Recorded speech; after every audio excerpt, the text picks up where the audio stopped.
Welcome to a Mackenzie Institute Long Talk.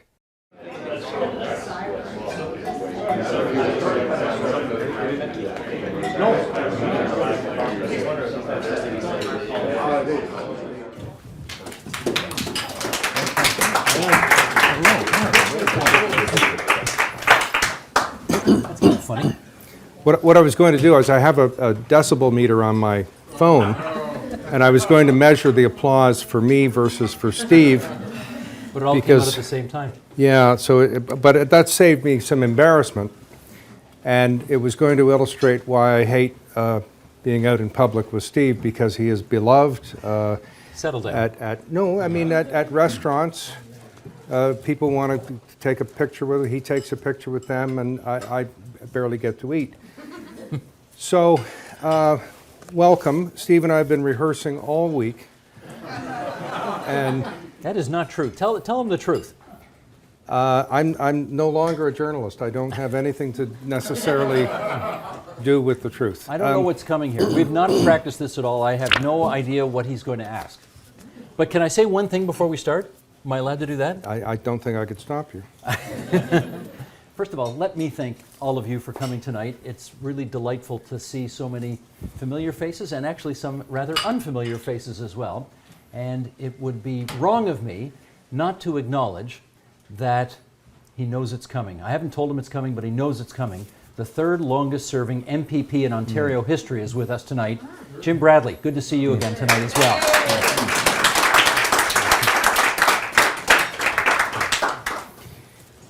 Would you like to borrow my makeup? No, I'm good. I'm good. Thank you. Yeah. Steve and I touched up on the Botox and the hair transplants before we came as well. All right. Steve, full name? Steve Paikin.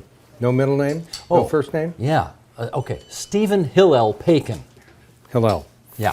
Hometown? Hamilton. High school experience? Some. Good, bad, indifferent? Normally I work alone, by the way, but thanks for putting an oar in. Any particular high school experience to recount?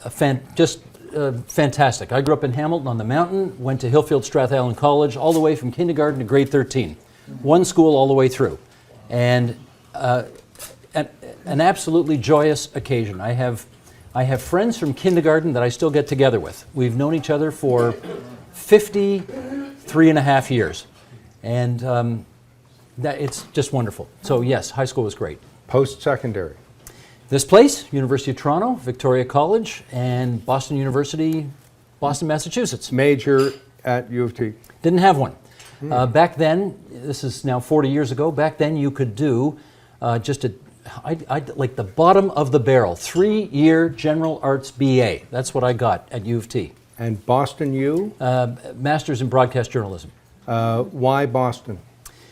Closest university to Fenway Park. Now, you said that to me before. My response is, really? Yeah, really.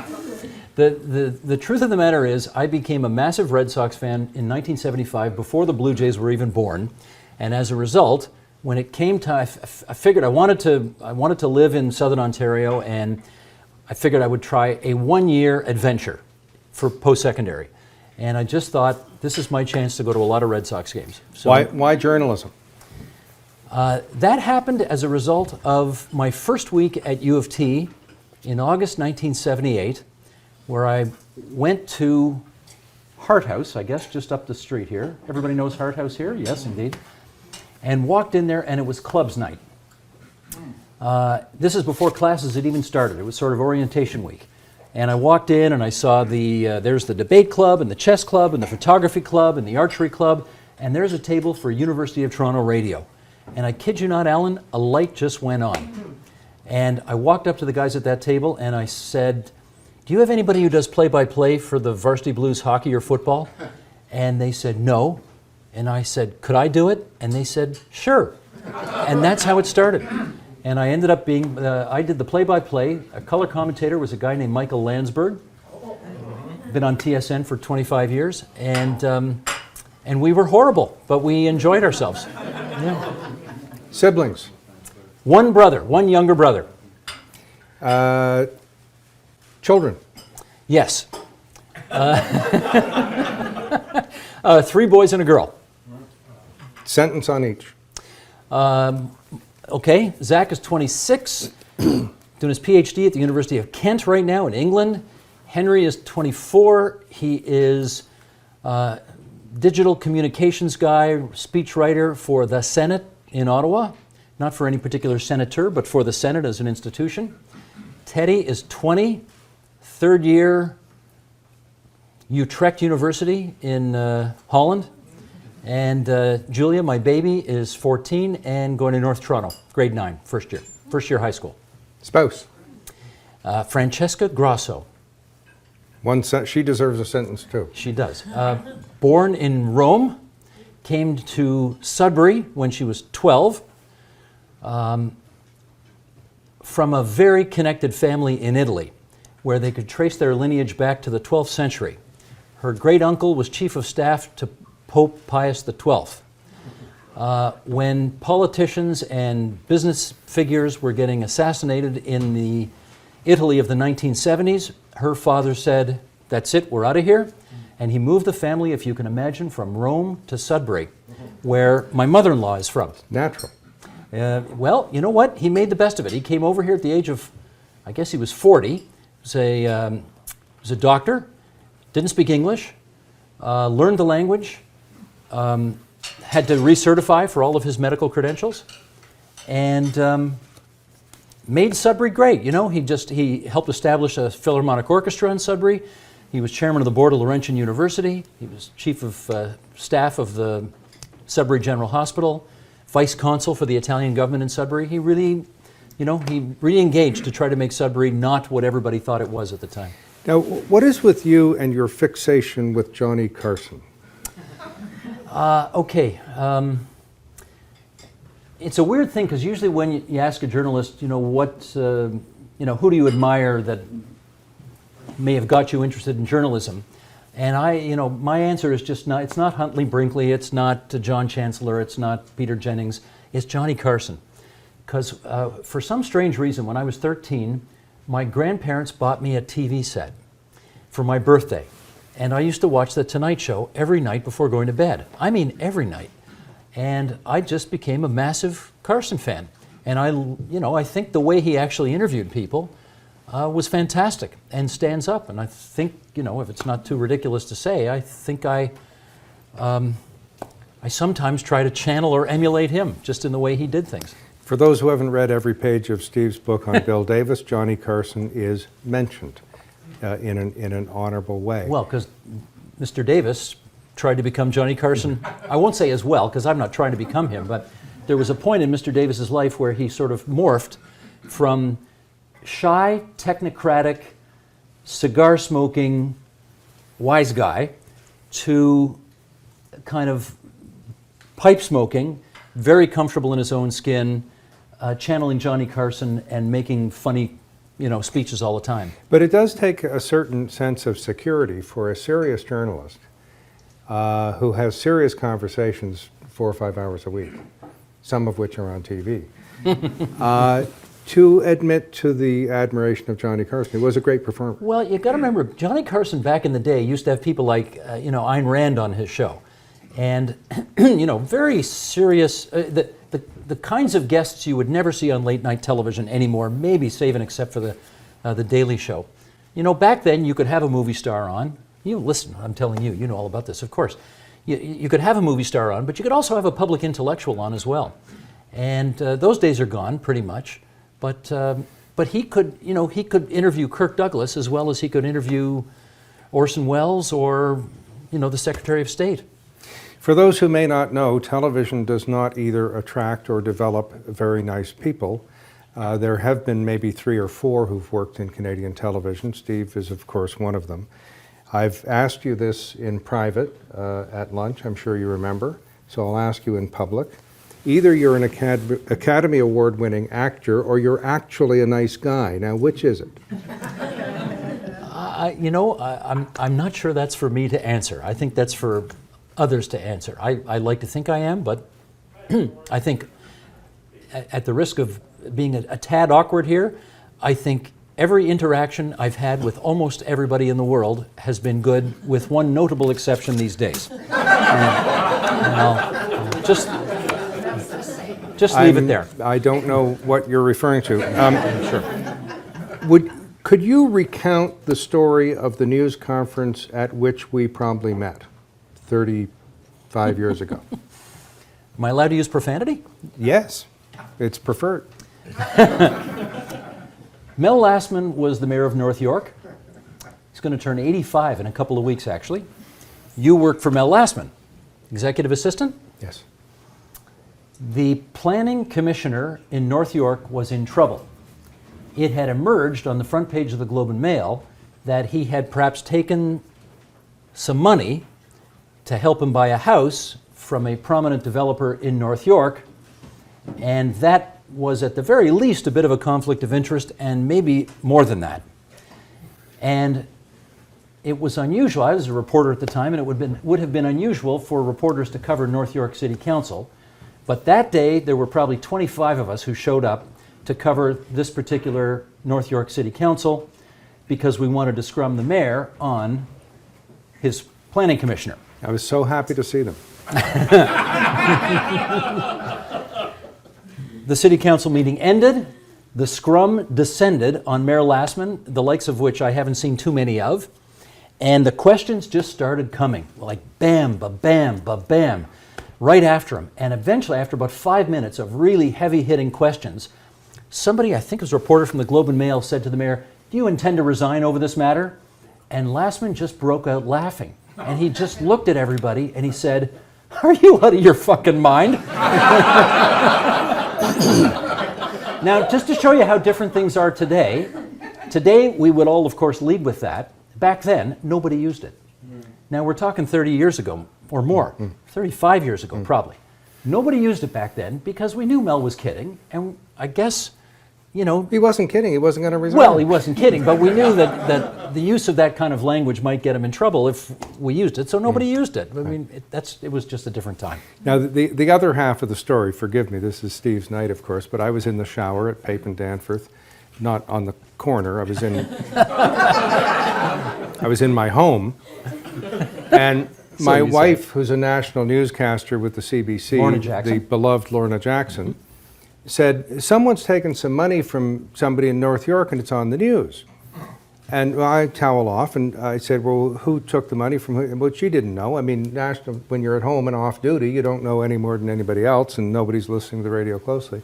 Turns out it was $250,000 from a well-known developer to our Commissioner of Planning and Development, who was never charged. It was deemed to be a private business deal in another jurisdiction. But I drive up like mad and find all these reporters at my desk, and including Ian Harvey, who called me on the phone. From the Sun. Good man from the Sun. And he said, "Alan, what can you tell me about this?" And I said, "Ian, I don't want to be quoted in your story." No, that's okay. What can you tell me about this?" "Well, Ian, I don't want to be quoted as someone, close to the mayor or close to the... No, that's okay. Tell me what. I said, "Ian, I don't even want to be quoted as someone who knows nothing about this." No, that's great. Well, what do you know? And I said, "Ian, I don't know anything about this." And I was not quoted. But anyway, we met there, and it's been a great friendship. Now, you have omitted one part of your journalism career. It's great that you have fessed up to U of T radio and what have you, but your hosting of the morning show in Hamilton when you were only in grade 12 or 13. What? The morning show on radio that you hosted when you were in grade 12 or 13 in Hamilton. I think Karnak spoke clearly about that. That's actually, that is true. That was a one-off. I think I was it was at CKOC, and that's right. They had me in there co-hosting the morning show. You think I'm making things up? No, I thought you were for a second there because I didn't remember that. But yeah, that's true. I did that for one morning. How did that come to be? I don't remember. Maybe was it a charitable something or other? No, this is a scandal in the making because your parents bought your way onto that program. Well, that's what I'm thinking. Like it was, hang on. It was probably, like, was a charity auction type of thing? They probably, okay. Well, so they say. That's the story. I see. Okay. Yeah, I do remember that now that you mention it. My God, where'd you find that out? I'm a broken down ex-journalist. I have Okay, sources. okay, Could you okay. take your wallet out, please? Am I going to regret this evening? Probably. May I hold your drink? No, I don't want your wallet. I'll take your wallet. Do you have a hockey card in your wallet? You know, funnily enough, I know where you're going with this. And I used to have a hockey card in my old wallet.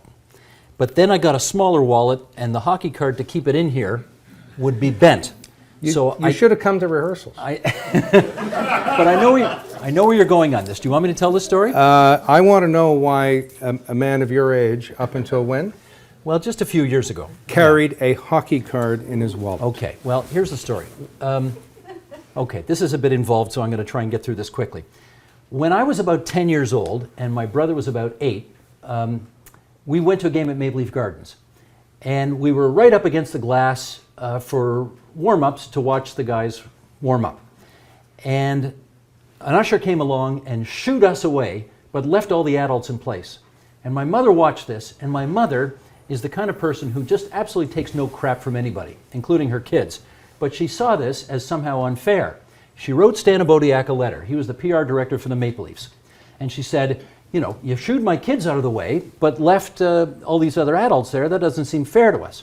Mr. Abodiak wrote back and said, we are so sorry for this. Please, when you come to your next game, let us know, and we will take your boys into the Leaf dressing room after the game to say sorry. The irony of this, of course, is that's exactly what happened. So my dad, my brother, and I all got into the Leaf dressing room, and my mother, who arranged the whole thing, was not allowed in because, of course, there's no women allowed in the dressing room back then. My favorite player, since I was 6 years old, was Ronnie Ellis. Ronnie Ellis, the 4th all-time leading goal scorer for the Toronto Maple Leafs, 332 goals. He's not only was he played his whole career with the Leafs, and not only was he a great player, he's a great man. He is an absolutely wonderful human being. And the greatest thing has happened is that we've sort of become friends over the years. And anyway, I have his hockey card in my wallet. And Not tonight. Well, not tonight, but one time, like I had his hockey card in my old wallet. I now keep it beside my bed. But anyway, but my wallet got... This is for real. My wallet got stolen. My wallet got stolen one day, and the guy who was writing a book on Ron Ellis called me up to get, because he knew I was a big Ellis fan, he wanted to get some comments, and I told him in passing that my wallet got stolen, and I didn't care about the credit cards and the cash and whatever else. What I really was upset about was losing my Ronnie Ellis autographed hockey card. And wouldn't you know it, a month later, there's another one in the mail sent to me from him, because the author told Ron, and Ron sent it to me. And you know what? I'll tell you one other thing. And I'm going to try to get through this without choking up too much. But during the last month, when things have been a little strange and hectic, I got something delivered to me about a week and a half ago, and it was a 100th anniversary Toronto Maple Leaf puck with Ron Ellis' signature on it, and keep your chin up. This is the kind of guy he is. He is an absolute mensch. I love this man. I love this man. And if he had come here this evening, you would have so disappointed him. Put that card back in your wallet. I have to do that. I have to put the card back in. I wish Francesca were here, because I could say, how do you feel about your man having Mr. Ellis beside the bed? She is well aware of my idiosyncrasies by now. What is your fixation with Bill Davis?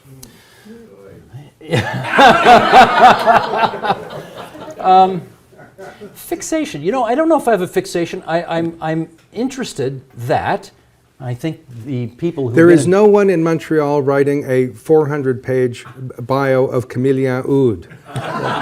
It's not happening. I think the people in this room, like Phil Gillies, who sat in caucus with Bill Davis, or Jim Bradley, who sat opposite Bill Davis, or Herschel Ezrin, who, lucky for him, never had to face Bill Davis in an election, because, sorry, Herschel, you wouldn't have been Chief of Staff to the Premier of Ontario if Bill Davis had run in 1985. I'm pretty sure about that.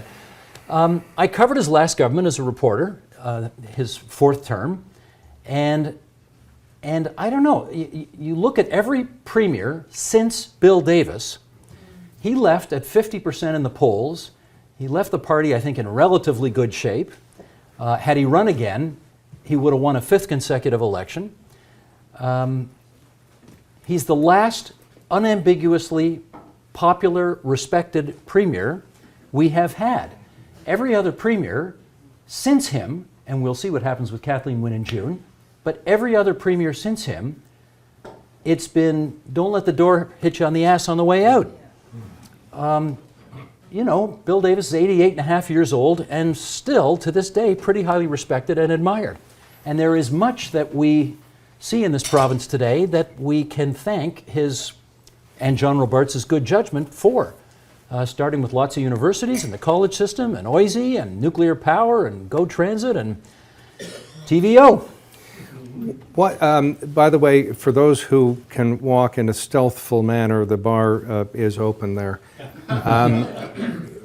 First things first. Yes, of course. Yeah. Now, there is some interesting connection between those who are very interested in politics and those who are very interested in sports, and I'm thinking in history and the Wayback Machine, Larry Zolf and Larry Grossman, and now I'm thinking Steve Paikin. What is that connection, or is there one for you? Well, no, sure there is. There's, I mean, they both have so much in common, right? I mean, at the end of the day, it's about winning and losing.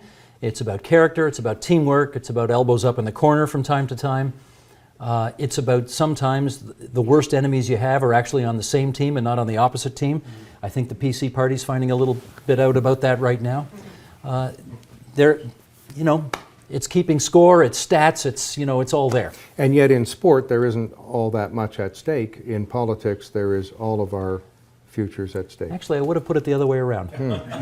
I would have said, Fine. I would have said some of the happiest moments of my life were hugging my kids when the Red Sox won World Series, and I don't ever recall hugging anybody when any particular party won any election. Did the kids hug back? They did, actually. Yeah, we enjoyed that. Yeah. All right, I stand corrected. Favorite interviewees? Always an impossible question to answer. There's different kinds. There are people that you're in a room with and you realize these are people who changed the course of history, and so you are impressed at just sharing the same space with them. Mikhail Gorbachev, Bill Clinton, Jimmy Carter, these kinds of premiers, prime ministers, there's that kind of thing. There's other people who, may not have changed the course of history and may not have been just groundbreaking, folks in any particular way, but there's something about an interview that you do with them that just sort of stays with you. If you give me names, we'll move on. If I give you names. Of the latter? Favorite interviewees? Well, I just gave you a bunch of names. Those are the three, those politicians? Okay. Yeah, I mean, I think there's a reason I've written 7 books about politics, is I seem to keep coming back to there, and there is a kind of a, Phil and Jim Bradley would know this, there's a kind of a excitement that happens when you're kind of going toe-to-toe. I did an interview with Patrick Brown this morning, and that's another card. Okay. but just the kind of the preparation required to be able to kind of match wits with and go toe-to-toe with somebody who's really on their game, and we get back here to Bill Davis, who was absolutely just sharp as hell in those scrums and interviews, and you had to get up early in the morning to keep up with him. Bob Ray would be another. Holy cow, a smart guy and hard to keep up with. There's a lot of joy in that, I think. I take a lot of pleasure in that. Least favorite? That's actually easy. Mordecai Richler. I remember doing an interview with him, and I'll set the scene briefly here. I used to do a show called Studio 2 before the agenda. And the format of the show was to introduction, interview's over, cut to the wide shot, cut the mics, but a little lip flap for 5 seconds or so, fade to black. I don't know, I got him on a bad day, I guess. He just didn't want to be there. He was on a book tour. Every question I asked was a 3-word answer. I couldn't get him to play along with anything. And when the interview was over, the director cut to the wide shot, and what you would have seen in that wide shot was him ripping off his microphone and walking out. He couldn't wait 5 more seconds for that wide shot to end. It was just a disaster, and I tell you, even to this day, and that's probably 23 years ago I did that interview. I still like break out in a cold sweat thinking about that interview, about how bad it was. It still haunts me. It really does. I've turned the show on and seen that it is going to be what's happening in Markham real estate now. I mean, really, you did a show on I remember, yeah. and I thought, well, this isn't going to work. I mean, who cooked this up? Who besides David Hulchansky would watch that show? And about 6 minutes later, I'm fascinated. Now, Zosky used to say, if you acted interested in someone or something, you actually got interested. Do you have to get yourself up for that, or is that natural? I mean, do you really care about real estate values in Markham, or what? Do you know, as odd as this sounds, I think the only thing I have been, I'm just talking about so-called career here, the only thing I've been blessed with is just an insatiable curiosity to know how the world works, and a willingness to sort of put in the hours required to try to do that well, or as well as I can. And yeah, I don't have any difficulty at all, whether it's property taxes in Milton or property values in Markham or how the brain works or politics in any number of different levels or foreign affairs. I just don't have any difficulty getting interested in what we're talking about because I'm interested in pretty much everything. Often doesn't seem the brain does work, but maybe you did a show to prove the otherwise. I only have 3 more questions. We're going to open it up to you folks. I don't want to mispronounce someone's name, but Brian Wiley. Wiley. Brian Wiley. Yeah, I'm sad that you bring him up. Brian Wiley was my favorite teacher at Hillfield Strathallan. And there's a sad story associated with Brian Wiley. I took English and Latin, and he was also the guy who was responsible for directing all the plays. So I was in, I think, 3 or 4 of his plays as well. And about 1.5 years ago, Mr. Wiley, which I would still call him, of course, got together with me and he said, I'm planning my funeral, and I want you to MC it. And we're going to go through all the details right now to make sure that it goes exactly how I want it to go. And he said, now I want you, you're going to bring this person up and you're going to do an interview with them and talk about what we did on this. And it was a whole program. And we got to the end of this discussion and I said to him, this is nuts. This is going to be so much fun. You really should be there for this. So let's not wait till you die. Let's do this while you're alive. And he sat there and he thought about it for a second and he said, okay, great idea. It wasn't what I'd planned, but okay, why not? Good idea. So about 6 months ago, we planned a date in April this year coming up for us to do this Brian Wiley extravaganza. This is Mr. Chips, okay? Mr. Wiley, I think 73 years old, never married, no kids, just devoted to his students, devoted to teaching, retired from teaching a few years ago and retired from teaching a few years ago at our school, but continued to teach through his local church where he just sort of taught. He offered programs and people came. And he died a week ago. And I'm so upset about it because we just couldn't wait to do this whole fantastic show with him there. And something happened, he got sick and he went to the hospital and thought he was going to recover and then he just suddenly passed away. So we are actually going to be doing this, ironically, the way he planned it in the first place, which sucks, but I guess it's better than nothing. Anyway, and I love the guy. It was his trip to Italy you went on as a... Yes, he was the sort of student chaperone back in 1977 on my first trip to Italy. All the Italian I know I learned on that trip. I've actually learned nothing from my wife, whose first language is Italian, strangely enough. But yeah, he was the guide on, I was 17 years old on his first trip. A sentence or two on each, because I think people will want to follow up. Number 1, Patrick Brown. Well, look, Mr. Bradley goes back 40 years. Maybe 44, actually, if you think about the first election you ran in. Lost the first one and then 11 straight wins.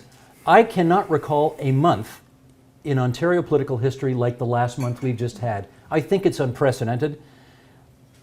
It's just astonishing in so many ways. On the one hand, Patrick Brown has brought an incredible amount of chaos to the current PC leadership.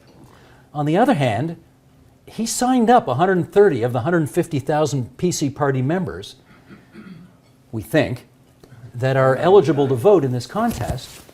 And who's going to tell him? Apparently the party's not going to tell him that he can't run. The party greenlit him. And who's going to tell him he has no hope of winning this thing? Maybe he does. I'm not prepared to sit here and say he's got no hope of winning. I noticed the other kid, Caroline Mulrooney wants him to drop out. Doug Ford's not all that happy. Christine Elliott doesn't seem to have a problem with him running. If he does end up winning this thing, is that the most amazing comeback story ever? It's a combination, Richard Nixon, Robert Bourassa, and Dracula. All in one. All in one, yes. Yeah. And you'd have to combine Diefenbaker and the attempt to oust Turner mid-election to get close to Yeah, it's all there. Now, here's where I, as a moderator, will fail you. I know so little about sports. The only trivia question I've ever asked Steve involves the three-line brother hockey line on which what do you call it? I don't know. It wasn't the clothesline, it wasn't the punch line, it wasn't the Siegfried line, it wasn't the Maginot line, but there were three brothers in expansion hockey on whom the movie Slapshot was based. The Hanson brothers. Plager. But it was Barkley, Bob, and Bill in real life. Oh, but Hanson in the movies. Yeah, in the movies. So, if there are sports aficionados out there, please try to stump Steve. It's a sight to behold. Let's have a couple of sports trivia questions, please. No. That's too easy to stump me. I'm not that. Most wins for a Toronto goaltender? Yeah. The obvious answer is probably Turk Broder or Johnny Bower, but I'm going to say Andrew Raycroft. You're right. No one gets it, yeah. Is there another? Now, we should add, Andrew Raycroft is the right answer because they changed the rules, and there's no ties anymore. So more games. And more games, and yeah. So he would have had wins that Johnny Bower and Harry Lumley and Turk Broder would have had to settle for ties on. So that's why he's number one. Ridiculous answer, right? Yeah, as he should. Okay, open to questions of all types, including sports trivia. Please. Hi, Steve. Charles McDonald. Charles, good to see you, man. Yes, thank you for allowing me to be here. What is the title of your book on the upcoming provincial election? It's funny you say that because my wife said to me the other day, my wife's a PC party volunteer. She's actually a health policy analyst and consultant, and she co-chaired the PC platform development process as it related to their health policy. And I have to, of course, every time I interview a Tory on the air, I have to do a full disclosure. But she said to me, actually just yesterday, she knows a lot of stuff about what's going on right now that I don't know, because we have to keep things pretty. I find stuff out that I don't tell her, and she finds stuff out she doesn't tell me. And she just said to me today, we could write an amazing book about this once this is all over. And thank you. Sorry for the delay. I was serving other tables. And now, but the question that I don't know is, we in this room are utterly, I think, fascinated by just the train wreck that this whole thing is. Would anybody outside this room be interested? I don't know if there's. Is that John? I see nodding his head. Maybe, but it's just so insane. I don't know. But there's definitely a good book there. What's the title? Got to give that some thought. Depends who wins the leadership, eh? Depends who wins the leadership and the election. Then then I can answer that question. Could I just one follow-up? Sure. I know exactly where I was when Ben Johnson won the gold medal. I know exactly where I was when our Red Sox won in 2004. Where were you? Okay, this is horrible. Not where I wanted to be, because we did a live show at the Monk School the last Thursday of every month, and Game 4 of the 2003, because it was a sweep, right? Game 4 of the 2004 World Series happened on the last Thursday of that month. And so as a result, because it was October 27th, 2004, and I was in a bar after finishing the Monk show with Andrew Coyne, and you too? I was in a bar in Kowloon Bay. Okay. With Oh, okay. Different then. Red Sox majors. Andrew Coyne was a guest on the show, and I was watching it with him, and he couldn't have cared less. And for me, it meant everything, and I just thought, this is just wrong. But 3 years later, in 2007, I watched the last game when they beat Colorado with my oldest son, Zach, who's as nuts for the Red Sox as I am. And we hugged each other so hard and jumped up so high, I think we almost hit our heads on the ceiling. It was great. That was a wonderful memory. Thank you. Thanks, Charles. Look forward to seeing you at the Sky Dome this year. Okay. Hi. Hi, Steve. My name's Scott. I study, focus on public broadcasting, and I'm very interested in its role in the digital world. I wonder if you can comment on how you see TVO, or what makes it different, what needs to change. What do you think? Well, ironically, the first 24 years I've spent at TVO, I would have said that we're in a somewhat perilous place because, when money's tight, hospitals, roads, schools, etc., are first call on the Treasury, not public television. But ironically enough, we don't need very much money to do what we do. I think we get about $3 a year from every Ontarian to keep TVO on the air. And it's not only television, it's online now, of course, as well. If you read the Toronto Star as a newspaper, they love that because they can get a lot of money for a full-page ad.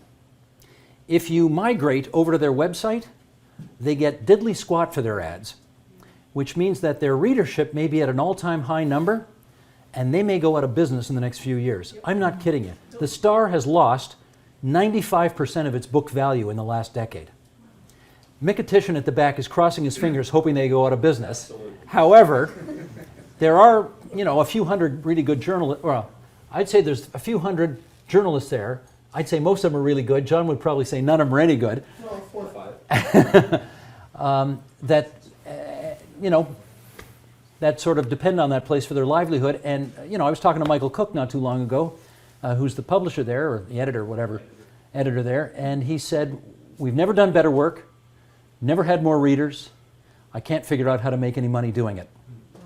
That is a tragic prescription for, we're not in that boat. I don't care if you watch us on TV, on your smartphone, on your laptop, on your desktop, it doesn't matter. We don't lose revenue depending on where you watch us. So our business model, ironically, is very well suited to these times. We've also managed to have a few people who really like what we're doing give us a hell of a lot of money. In our studio, there's a picture on the top shelf of a guy named Donald Pounder. That name will mean nothing to anybody in this room, but he liked watching the agenda.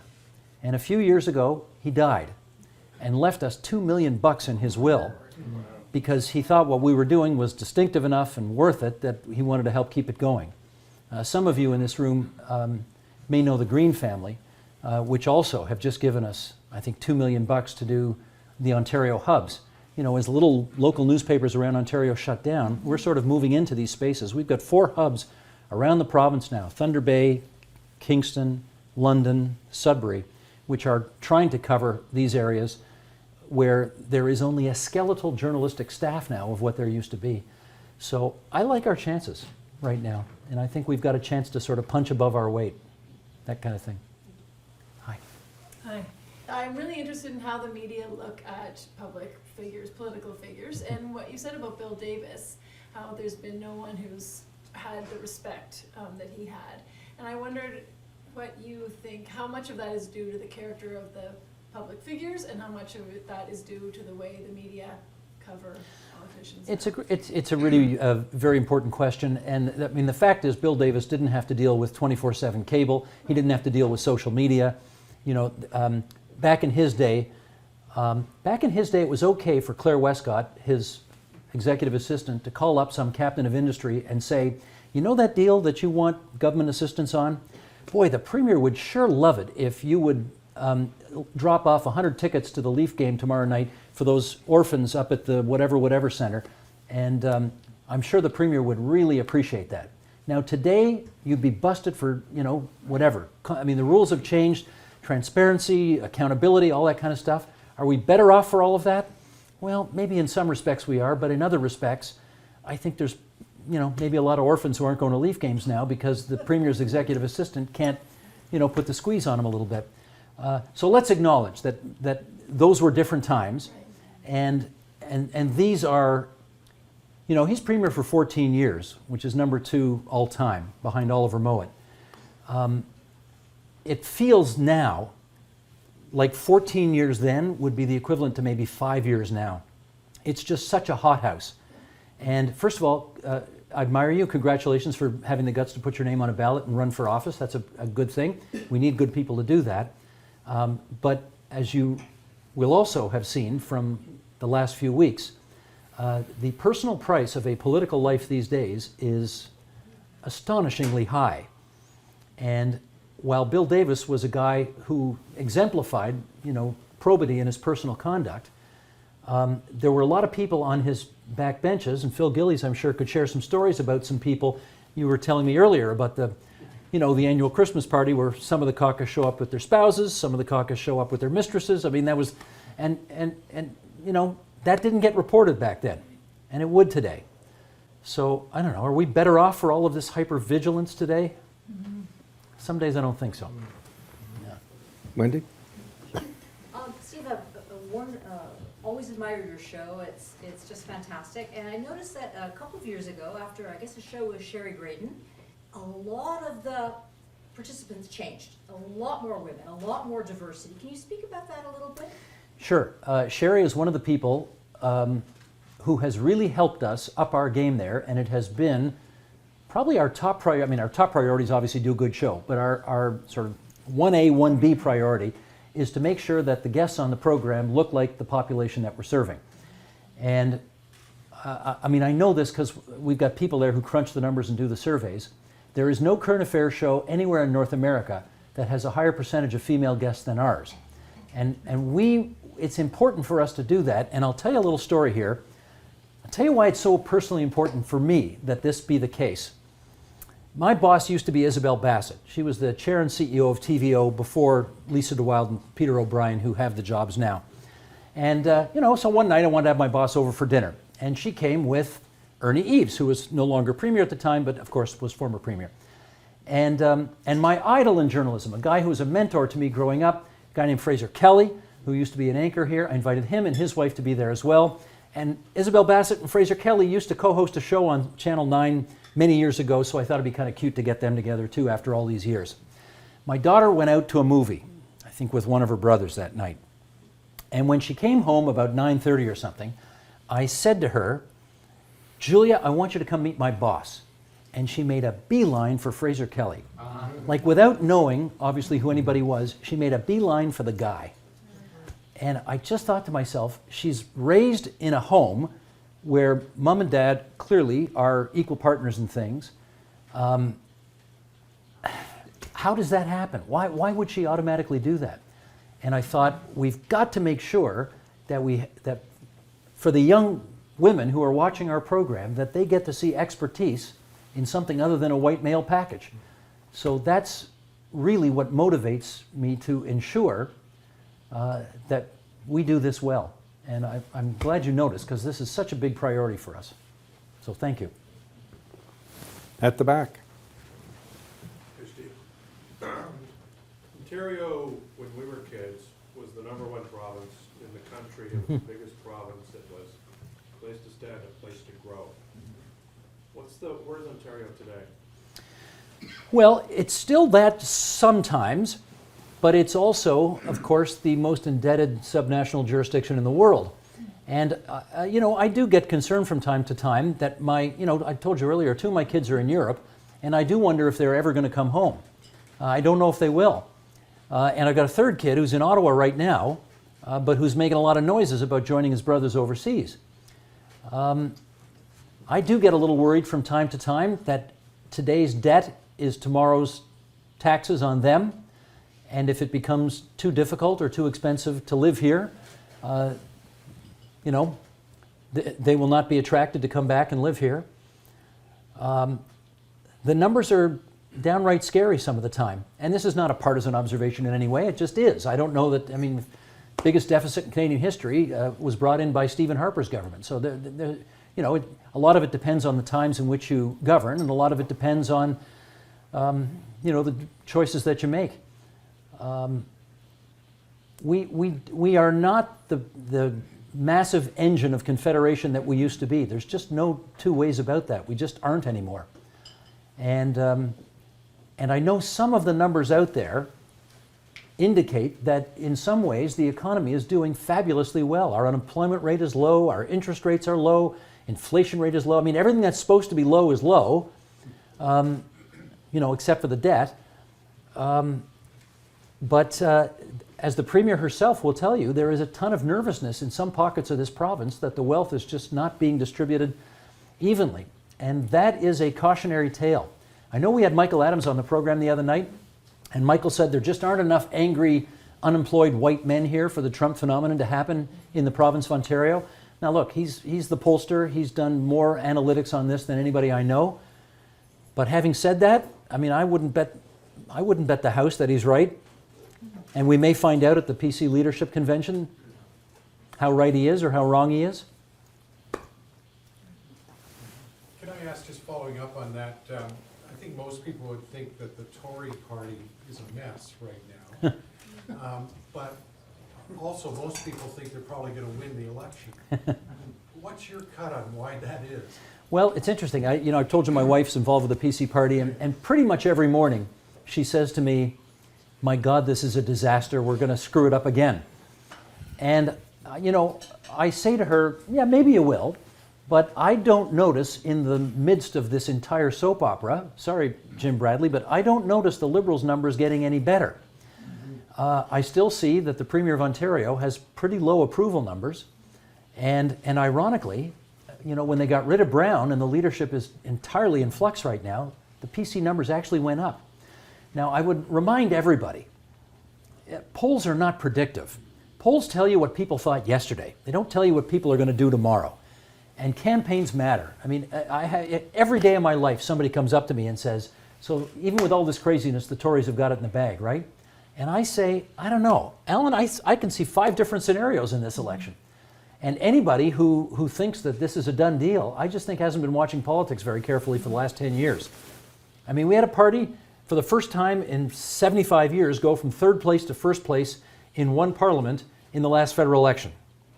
And Mike Harris did that too, 3rd to 1st, for the first time in 72 years in one election.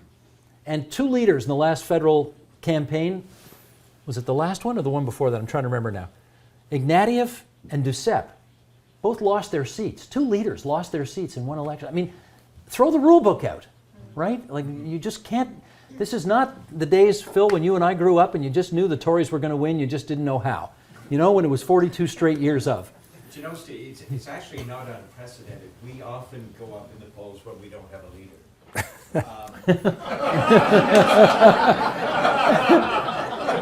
And there's actually a school of thought about this, that when a party doesn't have a leader in place, that everyone can project who or what they want on that party. Well, it's happened before, not to sound like too much of a nerd here, but in 1919, the United Farmers of Ontario won that election without a leader. And it was only after the fact, they didn't expect to win, and it was only after the fact that they picked Drury in caucus. Now, speaking of which, political trivia, whose campaign slogan in what year was "Elect me and I'll resign"? Elect me and I'll resign. Or words to that effect. Good one. Who's that? Pierre Trudeau in 80. Well, that happened. He promised to resign. Then and journalists like to encapsulate things. The Flora Factor. Could you describe that in a sentence or two? Well, it's Flora MacDonald had this with the yellow scarves going into that convention in 1976. Orange scarves. Okay. I was on that. You were with Flora, right? And there must have been 400 or 500 Flora scarves on the floor of that convention in 19. We counted badges and other indications of support over 300 people on the floor of the convention that we thought were voting for Flora. How many votes you got in the first ballot? 214. Yeah. So the Flora Factor is you don't get the votes you were promised. Right. There was a black mayor of Los Angeles who had the similar phenomenon. Tom Bradley. Was promised a series of votes. Yeah. Then we have the tiny perfect mayor David Crombie, who had all kinds of media support and 130 delegates or something. Yeah. So what are we going to call the Patrick Brown thing? And what is that It thing? needs a new title, doesn't it? Well, Patrick Brown is running for the leadership of the Progressive. Sorry? What's that? That's good. That's good. Very good. Very good. Very good. I mean, if anybody would know, it would be the people in this room, but can anybody ever remember anybody running for the leadership of a party that he had been or she had been ejected from and actually was sitting as an MP, as an independent MPP, but who actually may have a shot to win the thing? It's kind of unprecedented. Anyway. Question?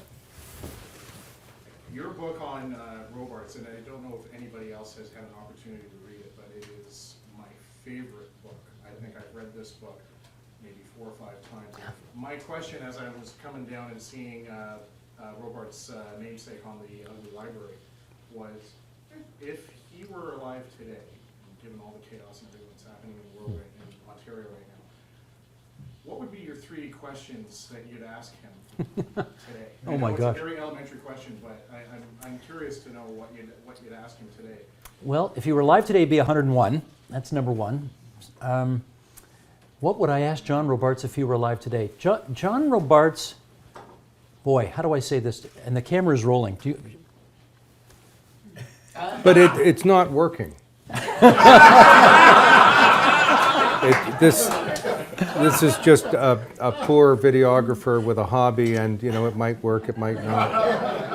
And it's film, and he doesn't know how to develop film. Don't get me in trouble here, but John Robarts would not be any stranger to a sex scandal in public life.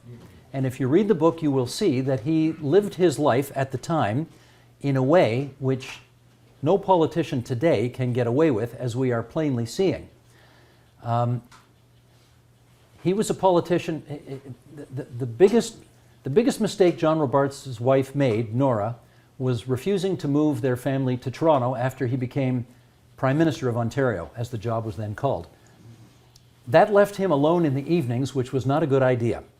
And he enjoyed all of what Toronto's nightlife had to offer. And there are some stories in the book, and there are some stories in my head that did not make the book, because when the book first came out, Donald, his daughter was still alive, and I just thought to myself, she doesn't need to read that. It's interesting, though. His daughter, Robin, the whole family was cursed, I have to tell you. If you don't know the story, he had a brilliant public life and just a tragic private life. He committed suicide, his son committed suicide, his first wife drank herself to death, and his daughter, Robin, died in her mid-50s of cancer. All 4 of them taken out prematurely, just... And you know what? I learned something a few months ago, and I should rephrase that. He and his son were lost to suicide. People in the mental health world say that's a better way to describe it. They were lost to suicide. One day, when I was doing a documentary for TVO on John Robarts, I saw some old family movies of his that were in the basement of TVO, and I didn't know who any of the people were. So I brought his daughter Robin in, who lived 5 minutes away from the studio, and I said, I need you to help me identify some of the people in this video. And I guess her dad would have been in his high 40s at the time. And we put the video on, and she hadn't seen these images in years and years and years. And you should have seen the look on her face. She just went, oh my God, now I know why the women loved him so much. That's what she said. Because the guy looked like Clark Gable. I mean, he was an absolute stud. As David Peterson said, men loved him and women loved him. I mean, he just had a magnetism about him that was really something. Anyway, that's a complete tangent from where you started with this question. But I don't know. I want to give that some more thought, Donald. The beauty of the job that I do is that I usually get about 12 hours to think of questions before I actually have to put them to people. So I'm not too good on the spot like that. Sorry. And for those who need the evidence of the look of John Robarts, I think the cover of Steve's new version of this book with the old and the new really captures that. Rob. In your book, you talk about the demise of Mr. Robarts. There was an inappropriate proclamation made by his former special assistant right after the first sentence in that page, or on that page in your book, that in fact there will be a state funeral. Were you aware of that? Well, I knew it was very controversial because because on the one hand, now remember, his first wife drank herself to death, Right. but he had remarried at this point to a woman. Interesting. Okay, maybe here's one of my questions. He remarried a woman 28 years his junior. Right. So I might ask the former Prime Minister Robarts, do you see anything wrong with Patrick Brown dating women who are 10 or 11 or 12 years younger than him? Apparently, was okay back then, was okay for Pierre Trudeau, was okay for Mike Harris. It's not okay for Patrick Brown. Somebody's going to have to tell me about the consistency of that position. But anyway, I'm not taking a position on that issue. I just note it with interest. Duly noted, I guess. Because he was lost to suicide, it was extremely controversial as to whether or not he could have a state funeral or, in fact, a funeral in the church where he wanted to be, where they wanted to have the funeral. And Louis Garnsworthy apparently needed, the Anglican Archbishop of Toronto, really needed his arm twisted pretty hard in order to consent to having the funeral at his church. And there was a line in Garnsworthy's speech in which the evidence of his eventually coming around to this was, ours is not to question the means of his death, it is merely to mourn the fact that he is no longer with us, which I think, took some doing to get him to say that. Part of the problem was most people couldn't stand his second wife, and that was part of the problem. And when she wanted all the bells and whistles for the funeral, people like Bill Davis and Ed Stewart and, Bob Welsh and some of these senior cabinet ministers, were not thrilled about this. And anyway, that's why it became a thing. Yeah. But Steve, if I may. Please. Catherine, the second wife, the old Tory establishment hated Mhm. her, basically. She was an interloper. There was some feeling that she was after money or whatever it might be. And but the high drama at that funeral, and I was at the funeral, I know where you're going. was she walked in unexpectedly on the arm of Prime Minister Pierre Trudeau. Yeah. And down the aisle they went to the front row, and the gasps on people's faces. People did not like that. They feared, probably not incorrectly, that she was playing the grieving widow a bit too much. Because by the end there, I'll be very blunt about this. They did love each other in the beginning. There was a huge age difference, but I saw the love letters he wrote her. There was no question that he was totally smitten with her, and she with him. She remarried a third time. He was the second husband. She remarried a third time to a guy, strangely enough, same age gap, looked just like John. She had a thing, she felt more comfortable for whatever reason with older men.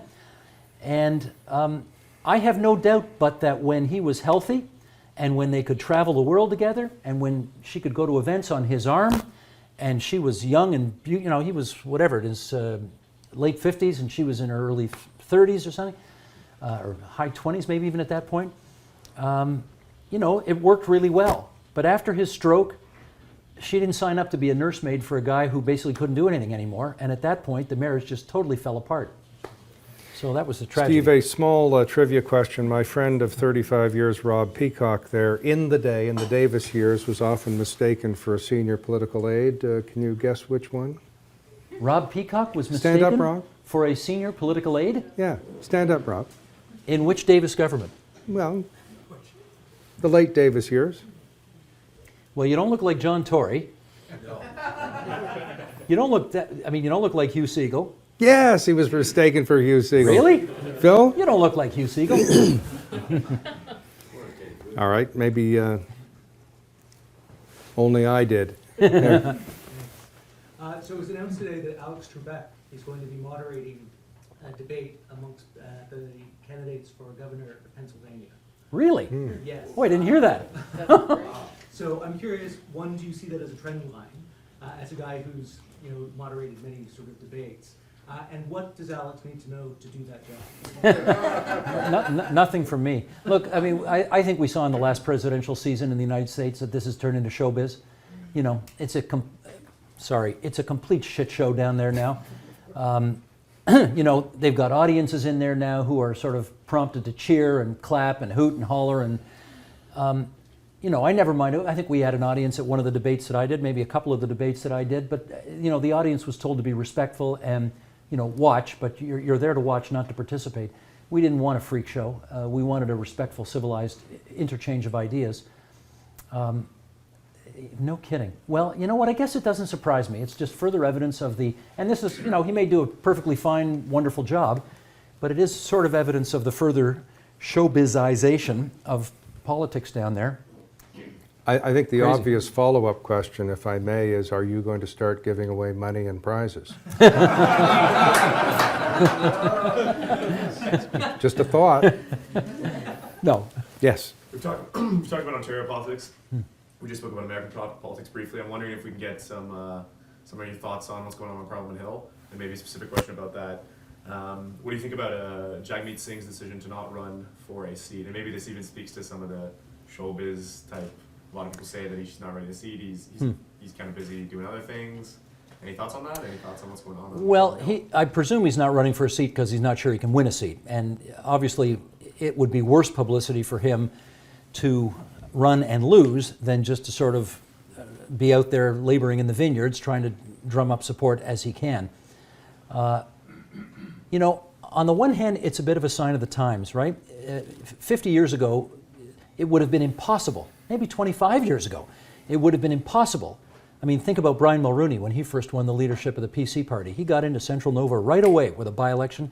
He wanted in that house, he wanted at Pierre Trudeau. You know, it's an indication perhaps of how less relevant Parliament is today that Jagmeet Singh doesn't feel a need to be in Parliament, being the prosecutorial force that Thomas Mulcair was very good at.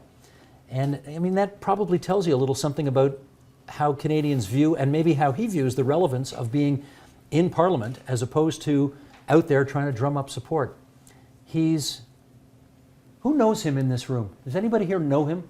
Like, Yeah? personal? Yeah. No, personal. Anybody know him personally? I mean, I guess Mr. Bradley would have had some interaction with him over the years. Have you met him? Oh, yeah, numerous times, and had numerous conversations with him. I want to be kind, because I am kind.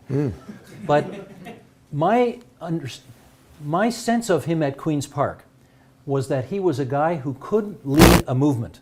He had incredible charisma and great star power, but didn't know a hell of a lot about anything. Really did not know very much about the major issues of the day, or even the minor issues of the day. Now, maybe that doesn't matter anymore.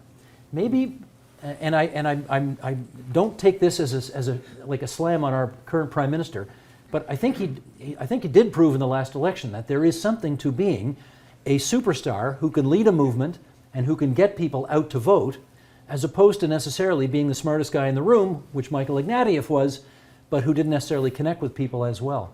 So we may be seeing kind of an important change in what the public values in its politicians right now.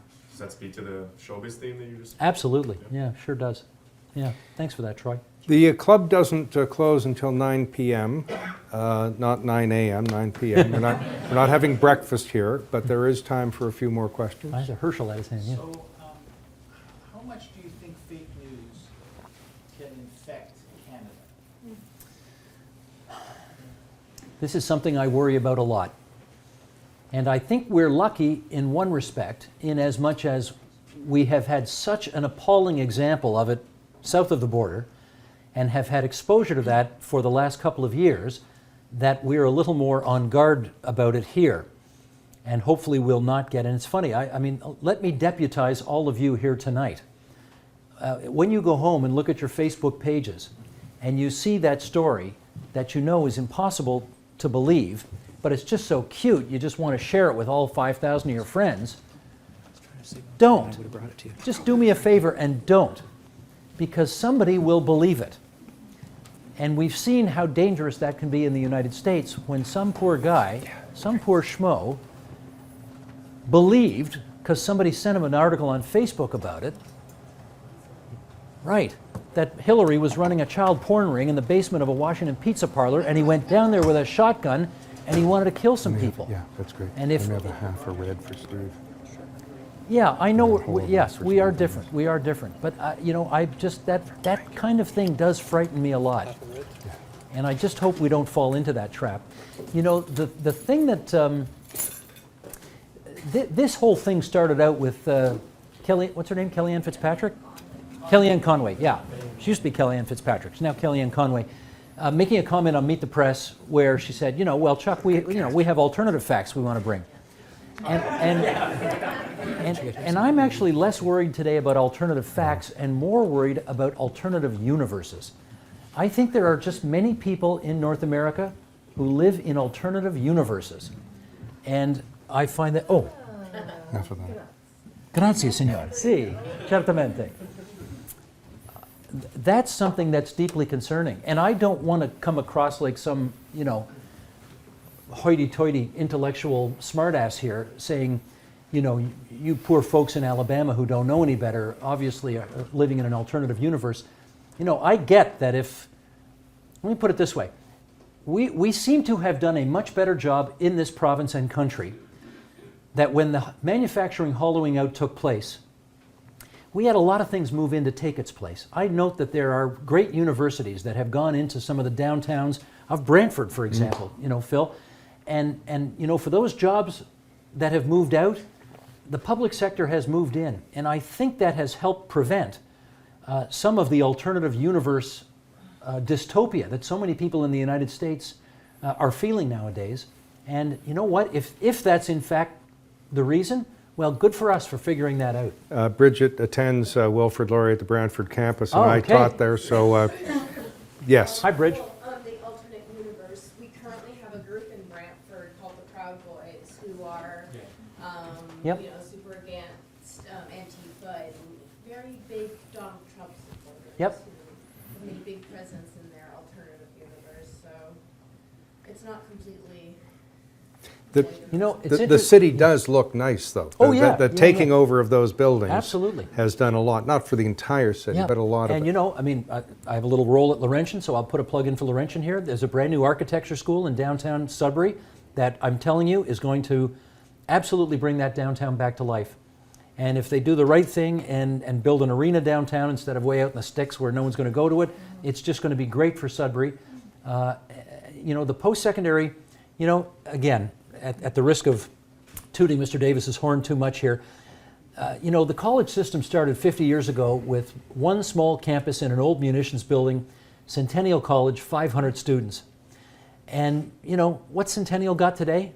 40,000. And George Brown, 60,000. And Humber, 70,000. And, I mean, this is one of the unbelievable success stories, you know, of our province's history. And our educational ambassadors, I remember when you guys were in power, you know, Betty Stevenson, they used to send her to Iran because they wanted to send up a college system there. And she was brought over to sort of show them how it was done. I mean, we've just done a phenomenal job at that. And this college system, you know, has been able to save many communities from dying. I mean, you think about in Eastern Ontario, the Pembroke campus of Algonquin College. You know, without those great jobs there, and without the spin-off jobs created by having that college campus, a secondary college campus of Algonquin College in Pembroke, I mean, Pembroke dies. You know, it's so integral to everything. So we've done that well. Just to rain on your parade a little bit. Go ahead. We still have 30 to 35% of our voting population supporting Rob Ford, Doug Ford, and those aren't numbers that are that different from the percentage that support Trump. Well, okay, but again, here's where I'm going to say, okay, so what? If they see Doug Ford as their champion, great. If you live in the north end of Etobicoke where they don't have a subway, and you hear 24/7 everybody talking about we need more subways in downtown Toronto, and you only hear one guy saying, hey, how about some public services for those of us who live in the inner suburbs? You know what? Okay, maybe Doug, you know, I could totally understand why Doug Ford would be important, an important voice for those people. So I don't begrudge whatever number he ends up having. It's ironic. We did I think it was a week ago. Is it Thursday? It was a week ago. This is Thursday. Yeah, it was a week ago tonight that we did the PC Leaders Debate at TVO. And it's funny, the feedback I got on Ford's performance was the people who really want him to go in there and give him hell were a little concerned because he was a little too straight-laced that night.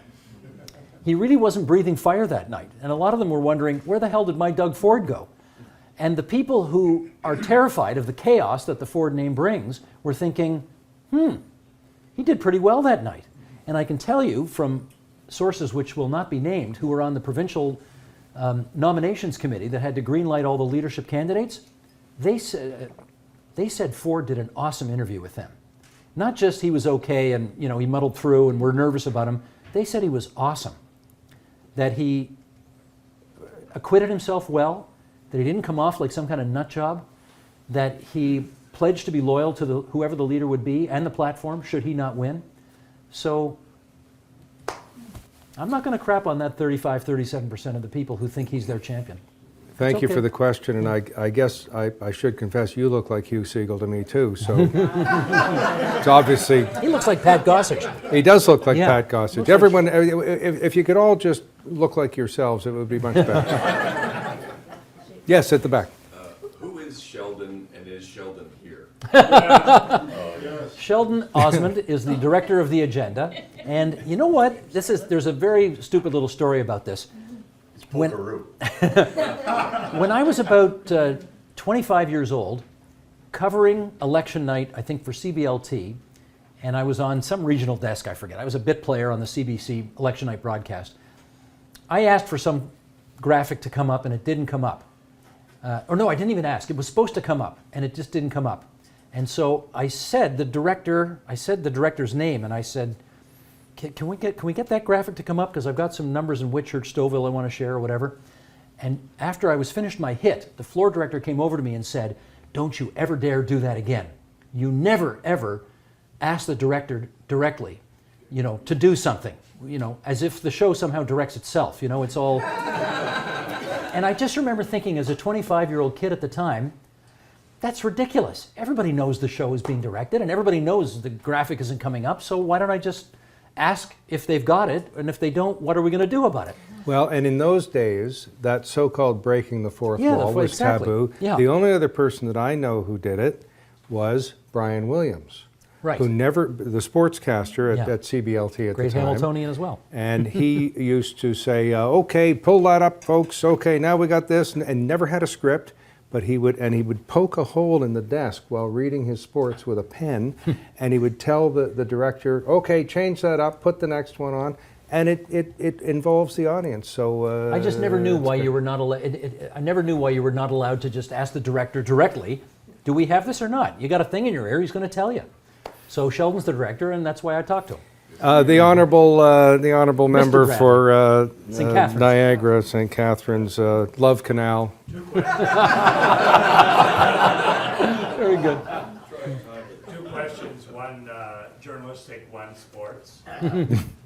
What role do you think the media, electronic or print, can play in counteracting the tendency towards political tribalism that we're noting more in the United States, but in other jurisdictions? And the sports question is, what is your view of the absolute obsession in baseball, but particularly with the Toronto Blue Jays, not your Red Sox, with pitch counts? Okay, let me do the second question first, because I actually know something about baseball, unlike politics. Isn't it interesting, Mr. Bradley, that when you and I were maybe a little bit younger, and incidentally, happy birthday the other day, Sandy Koufax could pitch 300 innings a year, Tom Seaver could pitch 300 innings a year, and now if you get to 200, they think you're Superman. Yeah. It's just bizarre. I don't get it. The sabermetrics are good to a point, but what is it with they treat them like babies now, right? They just treat them like babies. Oh man, he's hit 100 pitches. Let's get him out of the game right away. I mean, Doc Halladay pitched how many complete games for the Blue Jays? I mean, probably a couple dozen, and nobody would do more than 2 or 3 a season anymore. And Doc's not that long ago, may rest in peace. So I don't know. I don't get that at all. On the first thing, I am normally an optimistic person, but on this I am totally pessimistic. I think this is hopeless. I'm sorry to say it. Everybody is just invested in tribalism today to the nth degree, and it's appalling.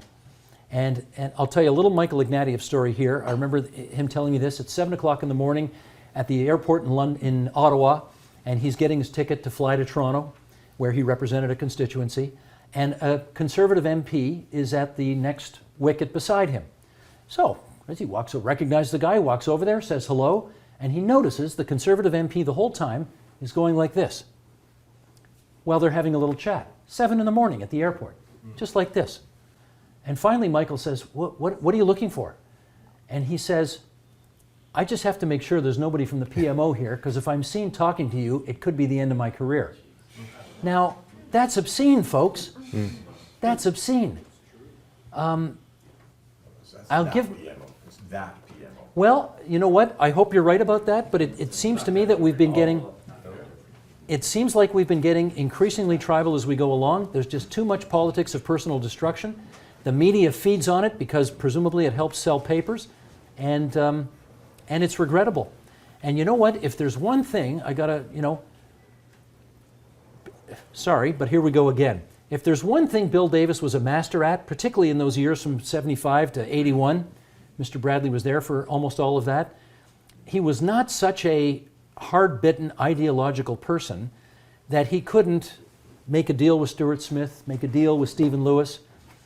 He knew how to reach across the floor, and because he was sort of a pragmatic, centrist, progressive conservative, he could do it. That just feels, I don't know, you would know better than me, but it just feels really so much harder to do that today, or maybe even impossible, I don't know. Sorry to raise his name again, but Hugh Segal referred to Bill Davis as Ontario's first socialist premier. Yes. Well, he wasn't that, but I get the joke. Let me do this. Sure. 1, how do you like being interviewed instead of interviewing people? Not that much, actually. Should I take that as a compliment, or is that a criticism? It is. There is a reason why I have chosen to make a living asking people questions rather than answering people's questions, because I frankly didn't learn anything tonight, except maybe that I co-hosted on CKOC. Yes. Well, I might have learned that. You learned your memory's failing. I much prefer asking other people questions because I want to know what they know. Well, So that's why I do what I do. Have a sip while I ask the next question. Okay. It is you, self-confessed big-time interviewer, who can come up with the prescient, panoptic, probing question. Although not for Donald tonight. What is it that I missed asking you this evening? Please ask yourself the question that I missed asking. See, this is kind of putting me on the spot like this. I don't. Okay, help me out. What should he have asked that he didn't? No. There's no Sheldon. Well, okay. There's no All right. helpline. Let's Mom try and this. Dad aren't here. What is the tough question I should have asked you? Here's the question that I occasionally get asked, for which I have yet to come up with a good answer, but I'll try tonight. In your heart, what really are your politics, Steve Paikin? I've asked you that, and I don't get an answer. So my answer to that question would be, in 1981, my mother was given an appointment to the Governing Council of the University of Toronto by the Bill Davis government.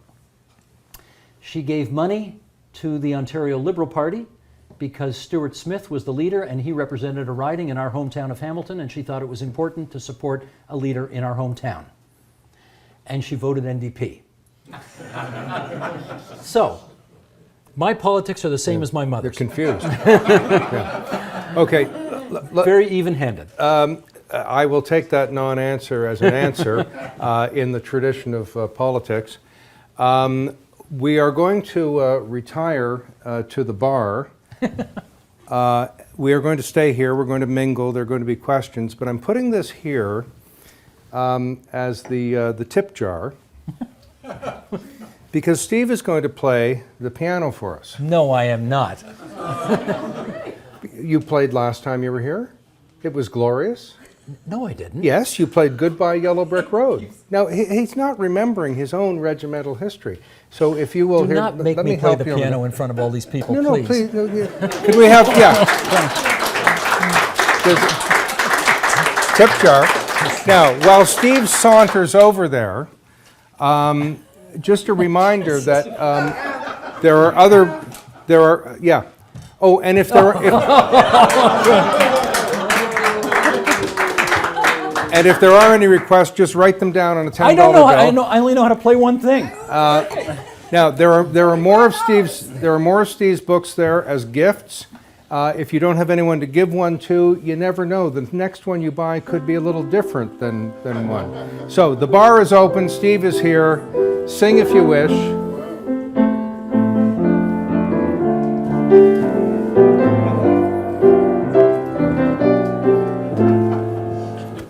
And now I forget it. Put me on the spot. Does anybody recognize that? Da, da, da. Yeah, sure. Yeah. I heard that song in 1972 and I thought, that's a great song. It's the one with all the notes. I wish I yeah. could play it though.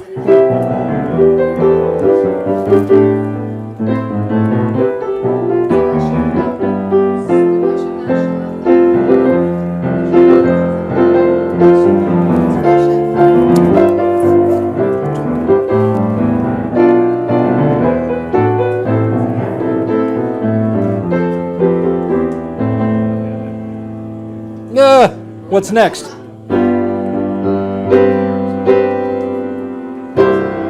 Anyway, that's enough. What about the Yellow Brick Road? Oh, forget it. I can't do that. I haven't played I don't practice. I don't play. I don't It's remember. glorious. Anyway, thanks everybody for coming out tonight. Let's just mingle and have a good time. Thank you. That was so wonderful again. Thank you. Any views expressed here are not necessarily those of the Mackenzie Institute, its speakers, sponsors, or supporters. But the Institute is dedicated to fostering public discussion, debate, and education about security matters. Google the Mackenzie Institute to join the discussion. The Mackenzie Institute is grateful to its sponsors and supporters. Some of our short pods and long talks are a result of the support of Heathbridge Capital Management Limited, the National Post, and Dundurn Publishing.